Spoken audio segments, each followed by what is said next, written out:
7 de outubro de 2025, seja muito bem-vindo ao Estudo de Provérbios. Você que é novo aqui no canal, todos os meses nós fazemos a leitura do livro de Provérbios.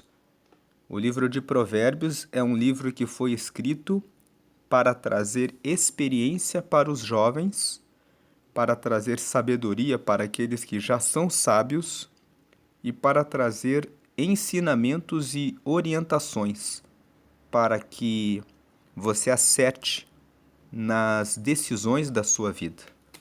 É um livro que, quando você medita constantemente nele, você vai construindo um caráter, construindo uma comunhão com Deus e alcançando um desenvolvimento pessoal para decidir com mais calma, com mais sabedoria sobre as questões do dia a dia.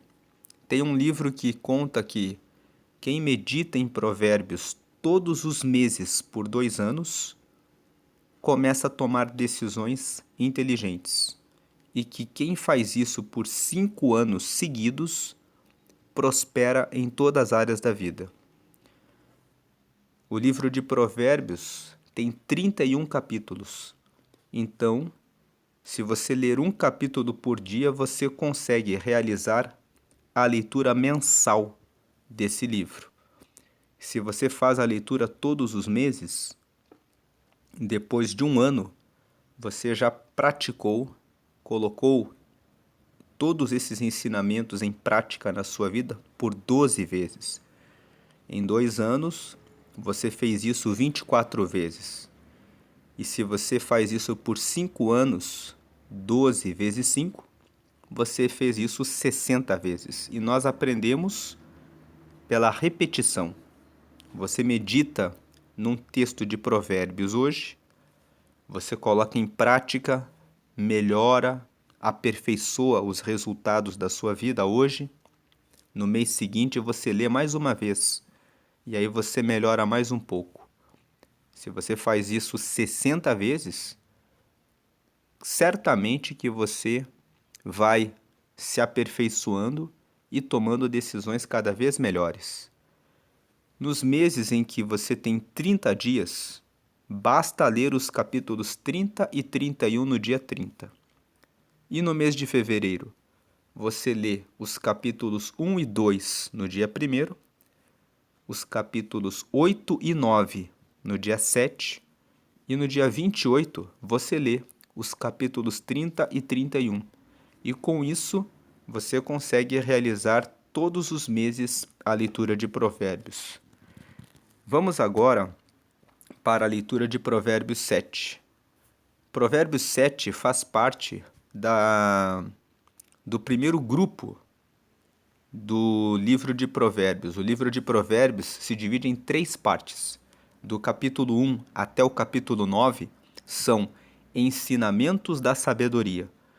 Todos os capítulos do 1 até o 9, eles ficam o tempo todo falando: você precisa buscar a sabedoria é a coisa mais importante.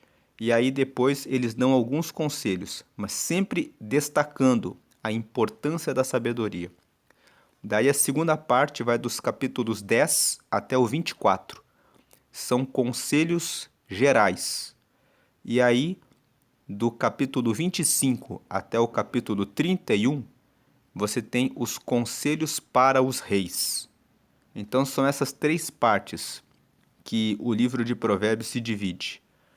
Nós estamos em Provérbios 7, então nós vamos ver que tem palavras que dizem que você deve buscar a sabedoria. Então vamos ler aqui Provérbios capítulo 7. Versículo 1.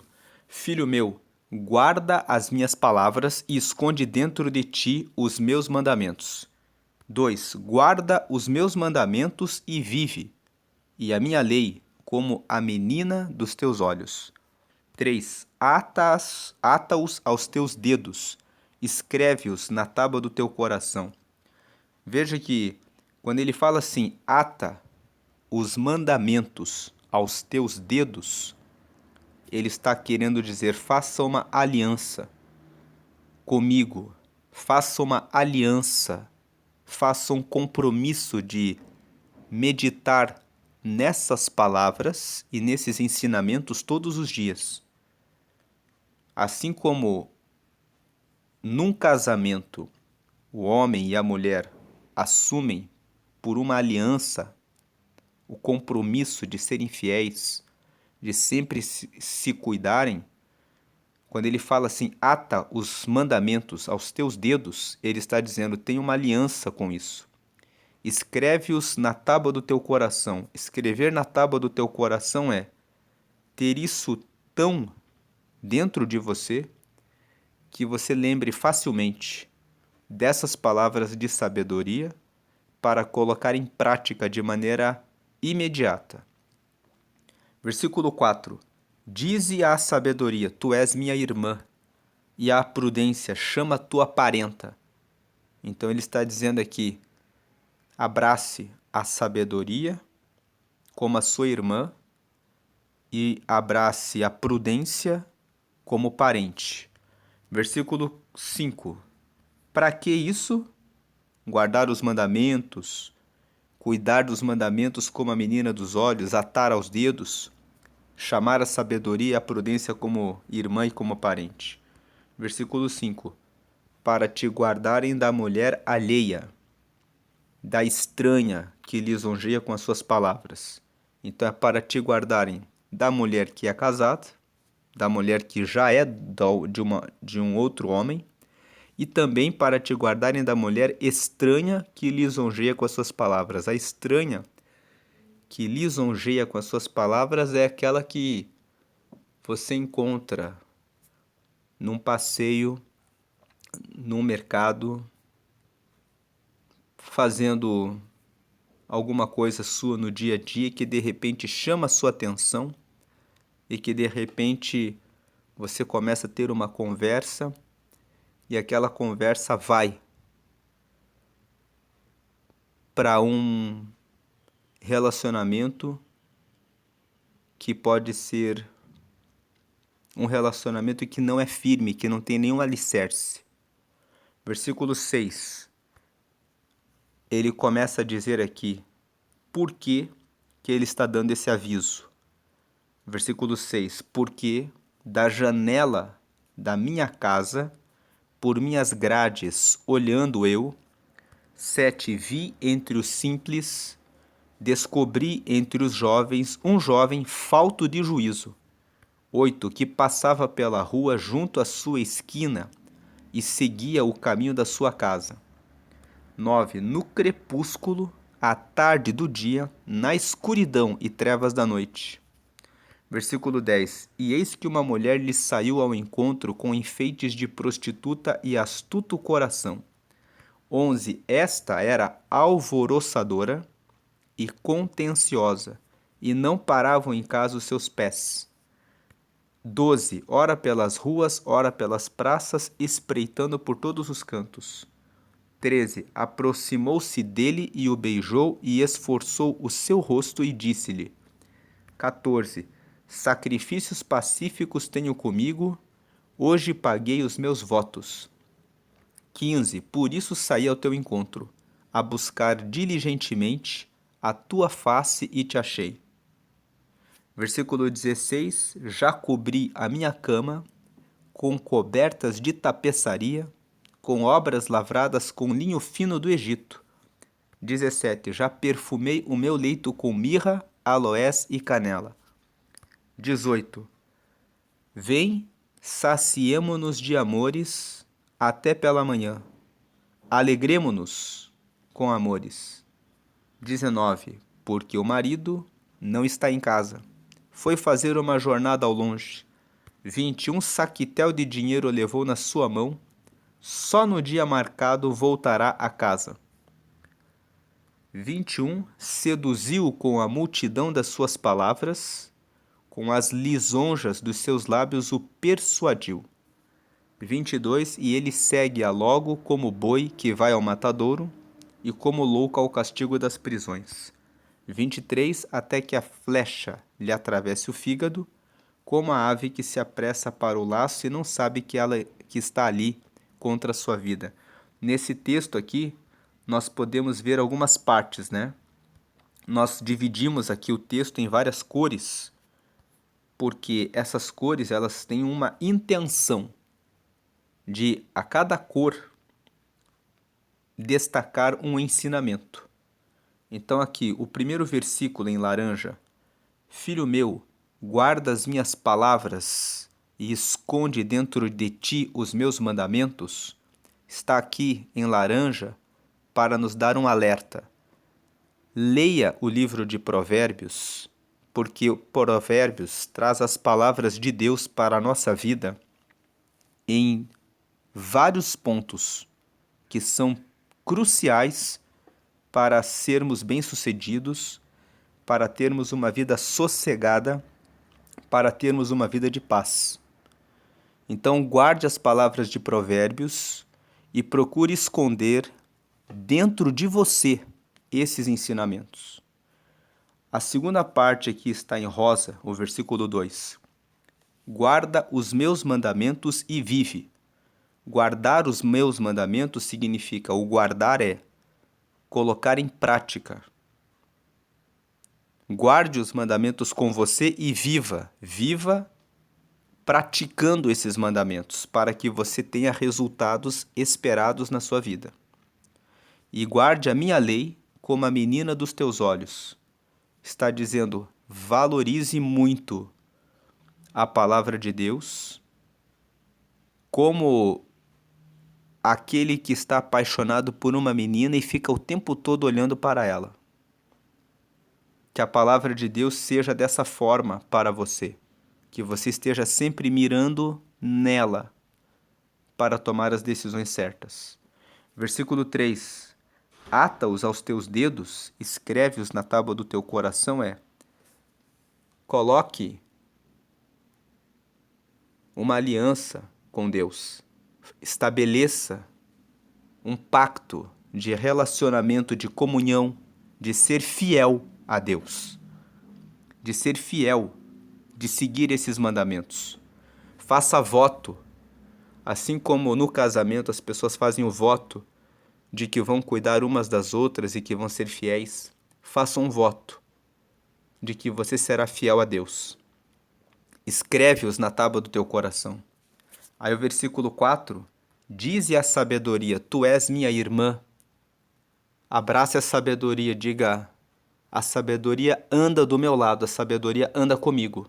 A sabedoria é Deus, a sabedoria é Jesus, o conhecimento a respeito dos evangelhos, de tudo que Jesus ensinou, e a sabedoria é também o conhecimento da palavra.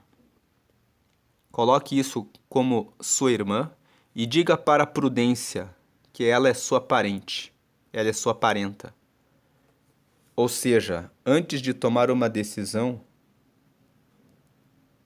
avalie, está de acordo com os mandamentos que o Senhor me tem ensinado ou não? Se não estiver alinhado com os mandamentos, saia e não faça aquilo. E ele está dizendo aqui, se você fizer isso, isso vai guardar você do adultério. Isso tudo é para te guardar da mulher alheia. A mulher alheia é a mulher que é do outro. Então, tem muitas pessoas hoje que não... E quando ele fala aqui em mulher alheia, é mulher alheia e o homem alheio também. Porque também tem a mulher que é seduzida pelo homem que já tem uma mulher, já tem a sua esposa. Não é bom que você se envolva com uma pessoa que já tem um compromisso, com uma pessoa que já é casada, com uma pessoa que já tem um namorado, que já tem uma namorada. Com uma pessoa que já está olhando para uma outra pessoa com interesse. Você sabe, às vezes, a pessoa nem está namorando com a outra pessoa, mas você já sabe que aquela pessoa tem interesse em uma outra pessoa. Por que você vai se envolver com alguém que você já sabe que tem um interesse na outra pessoa? Procure uma pessoa que realmente tem interesse em você, que não tem comprometimento emocional, ligação com absolutamente ninguém, com quem você vai poder começar um relacionamento pleno, um relacionamento em que você e ela, ou você e ele, vão estar completamente dedicados um ao outro, sem nenhum tipo de vínculo com ninguém. Então, mulher alheia não é só a mulher que é casada. Às vezes é aquela mulher que ela fala: "Ah, eu quero muito casar com o fulano, com o cicrano". Você já sabe que aquela pessoa tem um vínculo, um vínculo emocional com alguém que ela tem interesse. Por que gastar o seu tempo investindo o seu tempo numa pessoa que já tem um vínculo emocional com relação a alguém que ela tem interesse? Se ela faz parte do seu meio e não mostra nenhum interesse em você, você vai jogar o seu tempo fora. Dedique mais o seu tempo em procurar alguém que realmente tenha uma ligação com você. Tanto você que é homem quanto você que é mulher. Isso vai guardar você da mulher alheia, da estranha que lisonjeia com as suas palavras. A estranha que dá elogios com as suas palavras é aquela pessoa que, como nós lemos aqui, o jovem estava indo para a sua casa. De repente aparece uma mulher que se vestiu como prostituta, que era uma mulher casada, que sabia que o seu marido levou um saquetel de dinheiro para longe, e ela pensou: já que ele não vai estar em casa, eu vou sair aí com alguém que me dê, que me atraia. Ela viu o jovem ali passando pela rua, foi até ele, pegou o rosto dele, deu um beijo e começou a elogiar ele, dizendo que ela saiu para procurá-lo. Você vê que nós lemos aqui no texto que ela fala para ele assim: eu saí para procurar e eu encontrei você. Então ela elogia ali e ela disse: vamos passar uma noite juntos, com amores. As pessoas do mundo confundem intimidade com amor. Elas falam: vamos ter um momento de amores. O amor não está relacionado ao sexo. O amor, se você ler 1 Coríntios capítulo 13, envolve comprometimento. O cuidado quando a pessoa está doente, quando a pessoa precisa do seu apoio, quando a pessoa precisa da sua ajuda. O cuidado nos momentos de tristeza, de angústia e de dor também. Então, o mundo hoje traz muito desses convites. E é necessário estar atento com relação a isso, da estranha que lisonjeia com as suas palavras. Você precisa vigiar com relação às pessoas estranhas. Tem pessoas que são jovens, não tiveram uma instrução na palavra e começam a se envolver com amigos que vivem longe de Deus e que dizem: vamos sair, vamos nos divertir. E a diversão é ficar com uma pessoa que nunca viram na vida. Vai em uma festa, vai em uma balada e fica com a pessoa, já dá um beijo na pessoa e nem sabe se a pessoa tem alguma doença. Se a pessoa de repente tem herpes, ou se a pessoa tem uma DST, doença sexualmente transmissível. E a pessoa está ali colocando a própria vida em risco. Então ele está dizendo aqui para te guardar da mulher alheia, da estranha que elogia com as suas palavras. E às vezes essa estranha aparece que nem essa mulher que nós lemos aqui. Ela está com roupas de prostituta. Você vai muitas vezes nessas baladas e muitas jovens usam roupas muito curtas, roupas muito apertadas, com o propósito de mostrarem o seu corpo.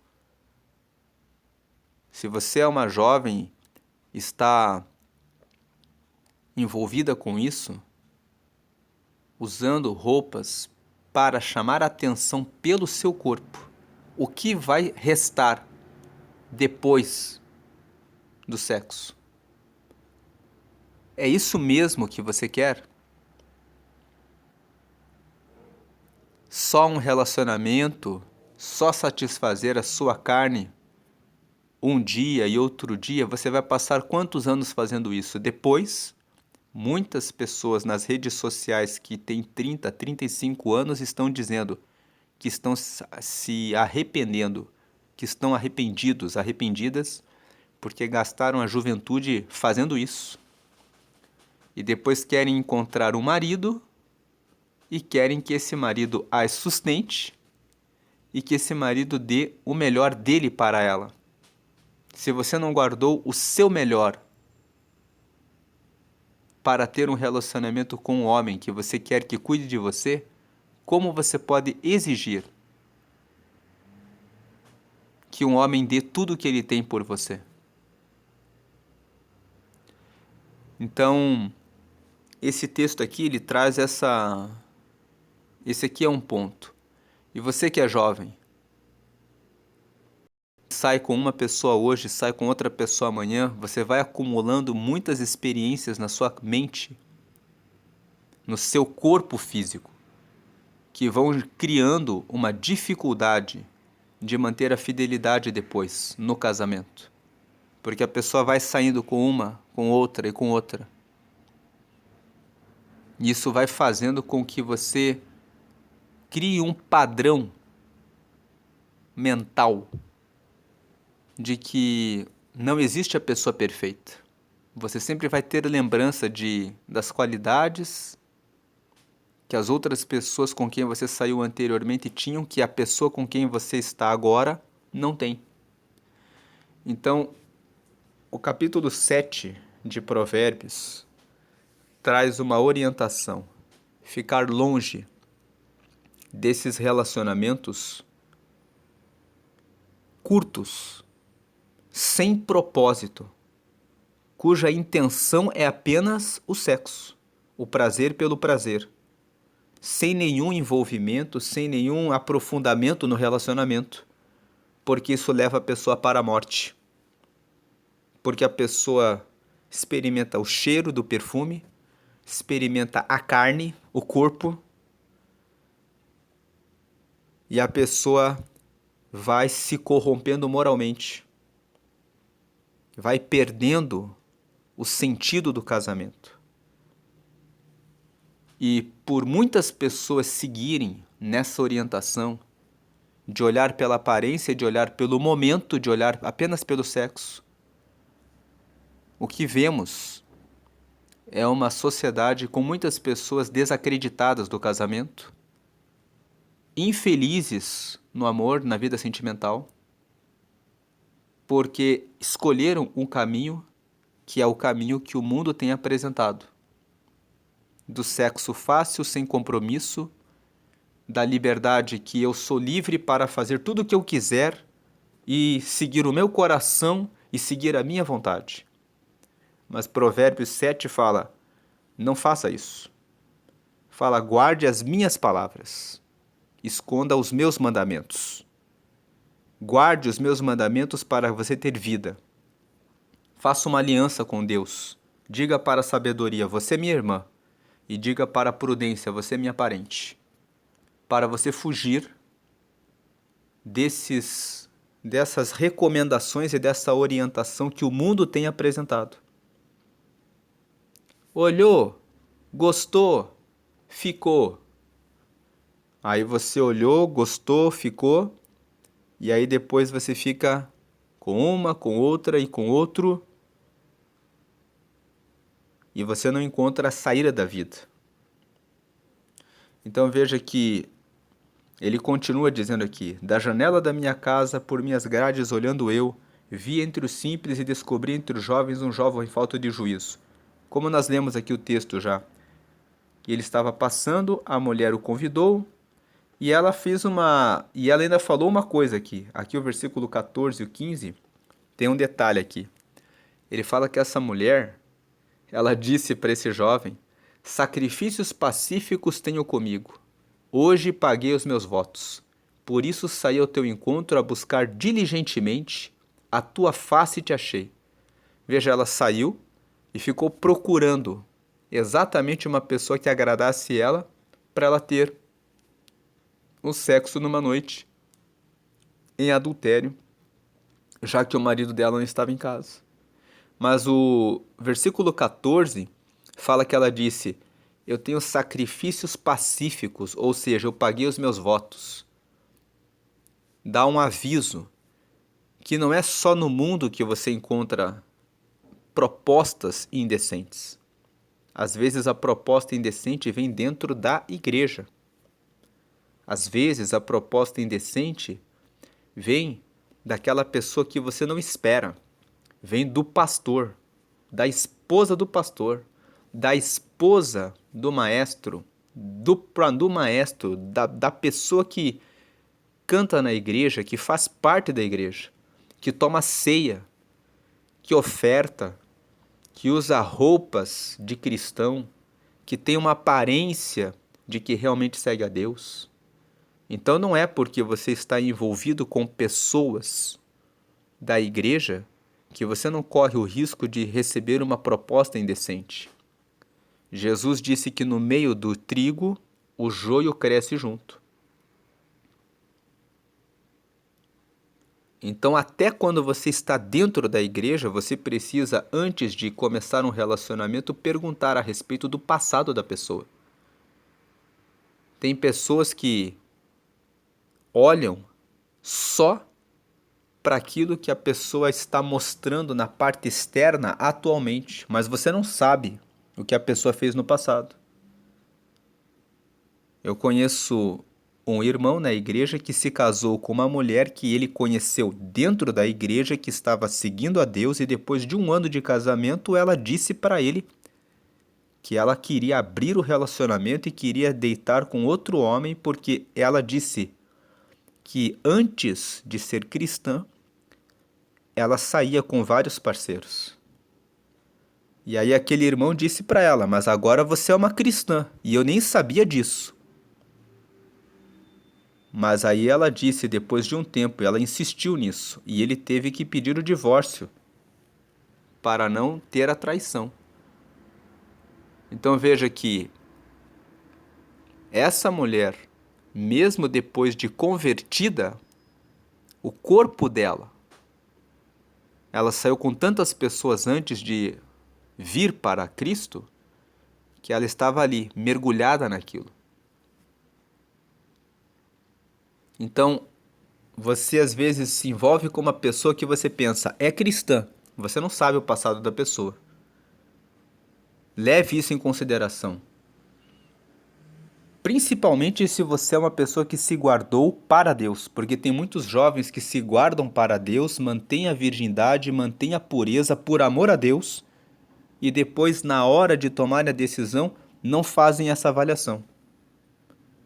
E tem muitas pessoas que caem nesse tipo de laço e depois se arrependem, falam: mas por que eu não olhei melhor? Faça uma avaliação. É importante você colocar isso na balança. Paulo falou para a igreja de Corinto que você não pode se associar com uma pessoa com jugo desigual. Versículo 16, ela fala, aqui o convite dela: eu já cobri a minha cama com cobertas de tapeçaria, obras lavradas com linho fino do Egito, perfumei com mirra, aloés e canela. Aí ela faz o convite para ficar a noite inteira com ele, porque o marido levou o saquetel de dinheiro. E aí o versículo 21, seduziu com a multidão das suas palavras, com as lisonjas dos seus lábios o persuadiu. 22, e ele segue-a logo como boi que vai ao matadouro. Por que o texto fala que ele é como boi que vai para o matadouro? Porque ali, depois do sexo, ele vai ser uma vítima do seu próprio corpo. Ele vai ter aquela experiência, os cheiros, o sexo, o perfume. No dia seguinte, ele já não é a mesma pessoa. Ele já é alguém que, quando estiver andando pelas ruas e quando encontrar alguma mulher parecida com aquela com quem ele se deitou, o cérebro dele vai trazer as memórias.